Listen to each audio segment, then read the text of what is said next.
Revenue ബോർഡിന് സമർപ്പിച്ചുകൊണ്ടിരുന്നത്. Sabari railway ലൈവായി നിലനിർത്താൻ കേരളത്തിലെ എംപിമാരുടെ കൂട്ടായ പരിശ്രമം ഉണ്ടായിരുന്നു. ഇപ്പോൾ ശബരി റെയിൽവേ യാഥാർത്ഥ്യമാകുന്നു എന്നുള്ള ഈ വാർത്ത കേരളം ഒറ്റക്കെട്ടായി കൂടെ നിൽക്കും. റെയിൽവേ മന്ത്രിക്ക് പ്രത്യേകമായ അഭിനന്ദനങ്ങൾ അറിയിക്കുന്നു. പത്തനംതിട്ടയിൽ അല്പനേരം കഞ്ചാവ് പുക വലിച്ചു എന്നതിൻ്റെ പേരിൽ കസ്റ്റഡിയിലെടുത്ത വ്യക്തിയെ പോലീസ് സ്റ്റേഷനിൽ വെച്ച് അതിഭീകരമായി മർദ്ദിച്ച് അതിനുശേഷം പുറത്തുവിട്ട വ്യക്തി ആത്മഹത്യ ചെയ്ത സംഭവത്തിൽ തിരുവല്ല കോയിപ്രം CI G സുരേഷ് കുമാറിന് സസ്പെൻഷൻ. പത്തനംതിട്ടയിലെ കസ്റ്റഡി മർദ്ദനത്തിലാണ് തിരുവല്ല കോയിപ്രം CI G സുരേഷ് കുമാറിന് സസ്പെൻഷൻ.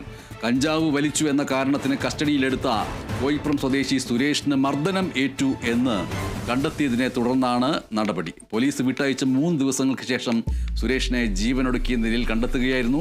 പോസ്റ്റ്മോർട്ടം റിപ്പോർട്ടിൽ സുരേഷിൻ്റെ ദേഹത്ത് മർദ്ദനമേറ്റതിൻ്റെ ചതവുകൾ കണ്ടെത്തുകയുണ്ടായി.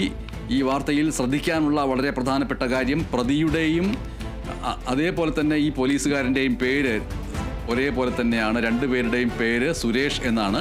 അപ്പോൾ ശ്രദ്ധിക്കണം, പത്തനംതിട്ടയിലെ കസ്റ്റഡി മർദ്ദനത്തിൽ തിരുവല്ല കോയിപ്രം CI G സുരേഷ് കുമാറിനാണ് സസ്പെൻഷൻ. ഈ G സുരേഷ് കുമാർ ചെയ്ത കാര്യം, കഞ്ചാവ് വലിച്ചതിന് കസ്റ്റഡിയിലെടുത്ത കോയിപ്രം സ്വദേശി സുരേഷിനെ, ആ വ്യക്തിയുടെ പേരും സുരേഷ് എന്ന് തന്നെയാണ്, ആ സുരേഷിനെ മർദ്ദിച്ചെന്ന് കണ്ടെത്തിയതിനെ തുടർന്നാണ് ഇങ്ങനെ ഈ CIയെ സസ്പെൻഡ് ചെയ്തിരിക്കുന്നത്. പോലീസ് വിട്ടയച്ച് 3 ദിവസങ്ങൾക്ക് ശേഷം സുരേഷ് ജീവനൊടുക്കിയ നിലയിൽ കണ്ടെത്തുകയായിരുന്നു. പോസ്റ്റ്മോർട്ടം റിപ്പോർട്ടിൽ സുരേഷിൻ്റെ ദേഹത്ത് മർദ്ദനമേറ്റതിൻ്റെ ചതവുകൾ കാണുകയും ചെയ്തിരിക്കുന്നു. സംസ്ഥാനത്ത് ആവർത്തിച്ചുകൊണ്ടേയിരിക്കുന്ന 3-ാം മുറയുടെയും പോലീസ് സ്റ്റേഷനകത്തുള്ള മനുഷ്യാവകാശ ലംഘനങ്ങളുടെയും ഉദാഹരണം എന്നുള്ള നിലയ്ക്കാണ് ഈ വാർത്തയെ കാണേണ്ടത്.